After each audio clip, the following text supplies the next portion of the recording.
Brought to you by Palvi Agrico. आता शेतीसाठी जे काही लागणार ते घरपोच मिळणार, तेही मोबाईलच्या एका क्लिकवर। राज्यकर्त्यांनी हे राज्यकारभार पाहावा, पण इथं उलट होत आहे। असं दिसतंय की राज्यकर्त्याचं लक्ष जनतेकडे नसता भगवंताच्या दानपेटीवर जास्त डोळा आहे। पण मंदिरामध्ये प्रचंड भ्रष्टाचार चालू आहे की जसं की पास आहेत मंदिरामध्ये, जे पासच्या मध्ये प्रचंड, तसे माझ्यापाशी डॉक्युमेंट आहेत। मी माहितीच्या अधिकाऱ्याखाली काय भ्रष्टाचार मंदिरामध्ये काय होतं, 1000 रुपयाचा पास होता, तर त्या पास तो 500 रुपयाला वितरित केला जातो। याच्यामध्ये खूप मोठा राजकीय हस्तक्षेप आहे। नगरपालिका निवडणुकीमध्ये तुळजापूरचे मुख्य पुजारी हे आता निवडणुकीच्या रिंगणात उतरलेत आणि ते आता भाजपकडून नाही तर काँग्रेसच्या तिकिटावर निवडणूक लढवत आहेत राणा पाटलांच्या विरोधात। महाविकास आघाडीच्या उमेदवारांची यादी जाहीर केली, त्यामध्ये तुळजापूर देवस्थानचे मुख्य पुजारी विनोद कदम यांना उमेदवारी जाहीर झाली आहे। यापूर्वी चर्चा अशी होती की इच्छागिरी महाराजांना अपक्ष उमेदवारीच्या निवडणुकीच्या रिंगणात उतरवून सगळे पक्ष त्यांना पाठिंबा देतील आणि ते निवडून येतील, पण असं काही तुळजापुरात झालेलं नाहीये। तुळजापुरात विनोद कदम जे या मंदिराचे पुजारी आहेत ते निवडणुकीच्या रिंगणात, अर्थात आम्ही अनेकदा बघतो पुजारी निवडणुकांपासून दूर असतात, राजसत्तेपासून धर्मसत्ता वेगळी असते, पण आता असं काय झालं की तुम्हाला असं वाटतंय निवडणूक लढावी आणि विशेष म्हणजे ते भाजपच्या तिकिटावर नाही तर काँग्रेसच्या चिन्हावर लढावी? मंदिर हे श्रद्धास्थान आहे सर्व भाविकांचं, पण राज्यकर्त्यांनी हे राज्यकारभार पाहावा, पण इथं उलट होत आहे। असं दिसतंय की राज्यकर्त्याचं लक्ष जनतेकडे नसता भगवंताच्या दानपेटीवर जास्त डोळा आहे, असं दिसतंय। मी काय करता मंदिरामध्ये देवीची पूजा आहे, येणाऱ्या भाविकांची सेवा करतोय। रूढी परंपरेप्रमाणे आम्ही भक्तांची सेवा करतो, त्याच्यावर आमचा उदरनिर्वाह चालतो। पण मंदिरामध्ये प्रचंड भ्रष्टाचार चालू आहेत की जसं की पास आहेत मंदिरामध्ये, जे पासच्या मध्ये प्रचंड, तसे माझ्यापाशी डॉक्युमेंट आहेत। मी माहितीच्या अधिकाऱ्याखाली काय भ्रष्टाचार मंदिरामध्ये काय होतं, 1000 रुपयाचा पास होता, तर त्या पास तो 500 रुपयाला वितरित केला जातो। याच्यामध्ये खूप मोठा राजकीय हस्तक्षेप आहे। तो मी माहितीच्या अधिकाऱ्याखाली भरपूर माझ्यापाशी डॉक्युमेंट आहेत। असे किती पास वितरित होतात रोज? साधारणतः पास तसे म्हणलं तर 1-2 हजार वितरित होतात पास, पण त्याच्यामध्ये खूप हस्तक्षेप आहे या सत्ताधारी लोकांचा तत्कालीन। आणि हे मी जवळून अनुभवलं। याच्यामध्ये माहितीच्या अधिकाऱ्याखाली मी डॉक्युमेंट मागवून घेतले, ते माझ्यापाशी असे प्रूफ आहेत। याच्यातूनच वाटतं की मला या लोकांनी मंदिरात हे खूप अजारकता माजवली आहे की पूजा, एक तर तुळजापूर हे तीर्थक्षेत्र आहे, इथं जवळपास 80% पुजारी वर्ग राहतो आणि पुजाऱ्यांचं सगळं आर्थिकरण हे मंदिराभोवती येणाऱ्या भाविकांवरतीच आहे। मग याच्यामध्ये काय होतं की पुजाऱ्यांची नाहक बदनामी होते। तुम्हाला कोणाचा फोन नाही आला का तुम्ही निवडणूक लढवतायत, का लढवतायत, काय वगैरे दबाव टाकण्याचा? तसा नाही फोन आलेला, पण मी स्वतः अनुभवलंय जे यांच्याकडून जो होणारा त्रास आहे तो निश्चितच पुजाऱ्यांची बदनामी होतीये। म्हणूनच मी निर्णय घेतला की याच्यातून शह द्यायचा त्यांना। पण तुमच्या बोलण्याचा ओघ म्हणजे तुम्ही नावं जरी घेत नसले तरी इथे जिल्हाधिकाऱ्यांचं शासन आहे एक प्रकारे आपण ज्याला म्हणत, आणि स्थानिक आमदार इथे राणा पाटील आहे। तर राणा पाटलांच्या राजकारणाला तुमचा विरोध आहे की तुम्हाला तुळजापूर मंदिरामध्ये काही नवीन यंत्रणा किंवा नवीन कार्यप्रणाली आणू तुम्ही पाहतायत? आम्हाला पुजाऱ्यांच्या हिताचे निर्णय घेणारा इथं राज्यकर्ता हवाय आम्हाला, की याच्यातून काय साध्य होणार आहे या 5च्या स्कॅम मधून असेल, किंवा प्रचंड सिक्युरिटी गार्डचे भ्रष्टाचार आहेत, भरपूर आहेत। काय सिक्युरिटी गार्डचं काय प्रकरण आहे? सिक्युरिटी गार्ड भरपूर प्रकरण आहेत त्याच्यामध्ये, जसं की त्यांना जो मिळणारा पगार आहे तो मिळणारा पगार आणि त्यांना प्रत्यक्ष मिळणाऱ्या पगारीमध्ये खूप तफावत आहे। मी खूप बरेचशा माझ्या जे कर्मचारी आहेत त्यांच्याकडून आहे, मी सगळी माहिती घेऊनच बोलतोय तुम्हाला। पण आता तुम्ही याच्याबद्दल कधी जिल्हाधिकाऱ्यांकडे तक्रार केली का? हो, केलेली आम्ही। त्याला काय केराचं टोपलं मिळतंय आम्हाला? असं कसं होऊ शकतं? आहेत माझ्याकडे, म्हणलं ना तुम्हाला, माझ्यापाशी डॉक्युमेंट आहेत माझ्याकडे। तुम्ही सिक्युरिटी गार्डचा प्रश्न मांडला, तुम्ही इथल्या भ्रष्टाचाराचा प्रश्न मांडला, इथे लाडू असल्याचे प्रकार, फक्त पुजाऱ्यावरच कारवाई होती, इथल्या अधिकाऱ्यावर होत नाहीये। पुजाऱ्यांच्या व्यवस्थापन तत्कालीन निजाम शासनाने देवली कवायत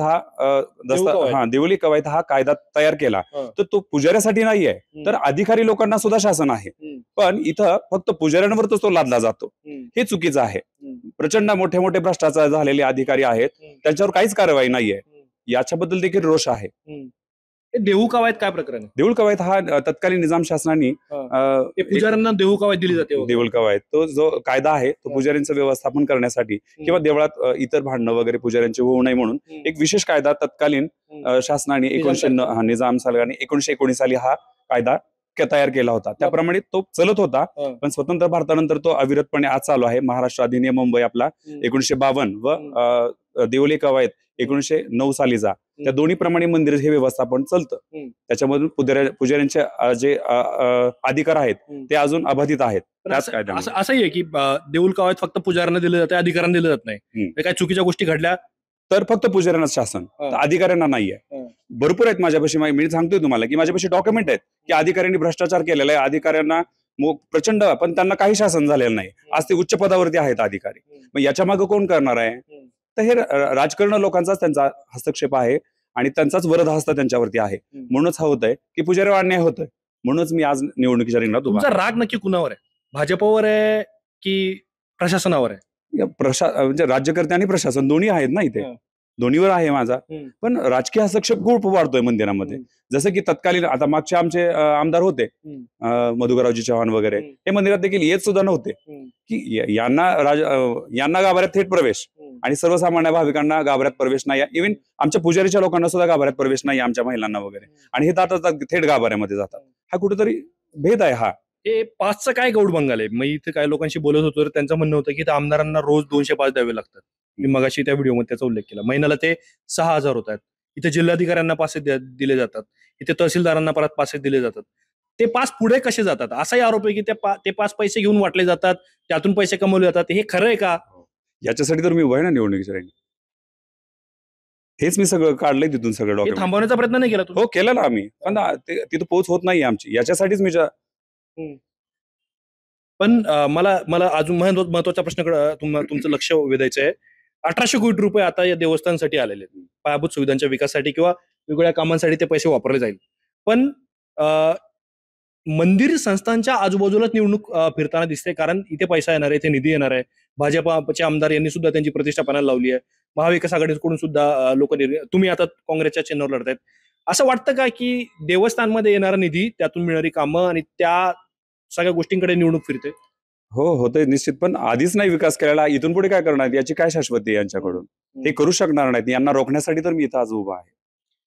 यांचं म्हणणं जाणून घेणं फार महत्वाचं होतं. म्हणजे अनेकदा असं होतं की पुजारी निवडणूक लढत असतील, महंत निवडणूक लढवत असतील तर ही इंटरेस्टिंग चोरी असते. म्हणून मी तुळजापूरमध्ये आल्यानंतर मला लक्षात आलं की इथले मुख्य पुजारी हे काँग्रेसकडून निवडणुकीच्या रिंगणात आहेत. त्यांच्याशी बोलू मला वाटलं. अजूनही इथे काँग्रेसचे उमेदवार आहेत, त्यांच्यासोबत आपल्याला बोलायचंय. इथं दडपशाहीचे आरोप होत आहेत. अनेक लोक सांगतात की बाबा इथं बोलू दिलं जात नाही, काय वगैरे. काय सत्य नेमकं काय? जर आज तुम्ही पाहायचं झालं तर या तुळजापुरावर एक प्रकारे म्हणजे भाजपची पूर्णपणे सत्ता आहे आणि त्यामध्ये मग सत्ताधारी म्हणून बीजेपी पक्ष हा स्ट्रॉंग आहे. परंतु जे का मग बाकी घटक पक्ष असतील, जसे शिंदे गट झाला किंवा मग अजित पवार गट झाला, तर त्यांच्यात देखील याबद्दल निराशेचं वातावरण आहे. जर तुम्ही आज तुळजापुरात सर्वत्र पाहिलं तर एकीकडे भाजप वेगळी निवडणूक लढवत आहे, तर शिंदे गट वेगळी निवडणूक लढवत आहे. यांच्यात जो काय विसंवाद हा झालेला आहे, तर त्यावरूनच तुम्ही लक्षात घेऊ शकता की दडपशाहीचं राजकारण नेमकं किती आणि किती मोठ्या प्रमाणात हे करत आहे. विसंवाद, दडपशाही तुळजापुरात नेमकी कुणामुळे?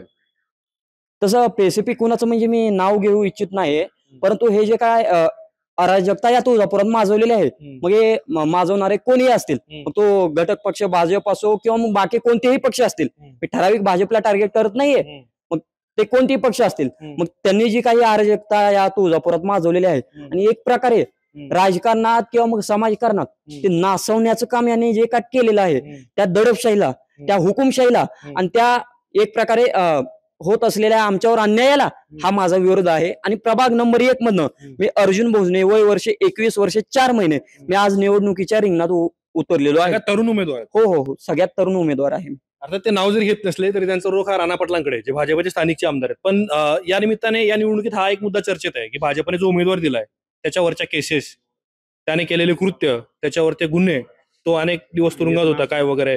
पण ड्रग्ज का चर्चेत आहे तुळजापुरात? काहीच माहित नाही. काय ड्रग्ज का चर्चेत आहे? ते बघा, काँग्रेसचे गमचे घातले ते बोलायला तयार नाहीत. पण त्या महंतांना मला पुन्हा एकदा प्रश्न विचारायचा की एक प्रश्न आपला बोलता बोलता या चर्चेतून गेला की हे तुळजापूरमध्ये ड्रग्जचा गोडबांगल काय, कुठून आलंय ड्रग्ज? ड्रग्जसाठी आमची टीम सज्ज आहे.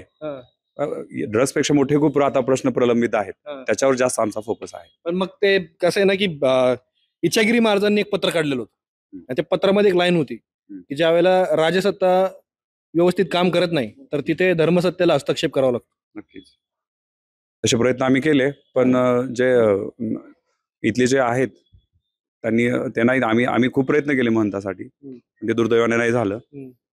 म्हणूनच आम्ही आता तुम्ही काय करणार? निश्चितच आम्ही आमचे जे विजन आहे प्रमुख तर इथं आलो होतो आम्ही मंदिरामध्ये. हा सगळा मंदिर परिसर आहे तुळजापूरचा. आणि ज्यावेळेला आम्हाला कळालं की इथे मुख्य पुजारी निवडणुकीच्या रिंगणात आहेत, तर त्या अर्थाने सुद्धा तुळजापूरची निवडणूक ही महत्वाची झाली आहे. भाजपची प्रतिष्ठा इथे पणाला लागली आहे, कारण भाजपने यापूर्वी इच्छागिरी महाराज यांना एक प्रकारे भाजप संघाकडून त्यांना प्रयत्न करण्यात येत होते की त्यांनी निवडणूक लढावी. महाविकास आघाडीने सुद्धा तयारी दर्शवली होती की जर ते निवडणूक लढत असतील तर आपण त्यांना बिनविरोध करूयात. पण तसं चित्र तुळजापूरमध्ये झाल्याचं पाहायला मिळालं नाही, कारण राणा पाटील यांनी त्यांचा निवडणुकीच्या रिंगणामध्ये पॅनल उतरवला. महाविकास आघाडी सुद्धा निवडणुकीच्या रिंगणात आहे, पण तुळजापूरमध्ये मुख्य पुजारी हे काँग्रेसकडून निवडणूक लढवतायत आणि ते इथल्या गैरप्रकारांबद्दल आरोप करतायत, इथल्या चुकीच्या गोष्टींवर त्यांनी बोट ठेवलंय आणि आम्ही निवडून आल्यानंतर आम्ही इथलं प्रशासन स्वच्छ करू, शुद्ध करू, असं त्यांचं स्पष्ट म्हणणं आहे. तुम्हाला या सगळ्या प्रकारांबद्दल काय वाटतं कमेंट बॉक्समध्ये आम्हाला नक्की सांगा. अशाच माहितीपूर्ण व्हिडिओ पाहण्यासाठी मुंबई तकच्या युट्यूब चॅनलला सबस्क्राईब करायला विसरू नका. कॅमेरामॅन इस्रार सोबत मी आतिक, तुळजापूर देवस्थान, धाराशिव.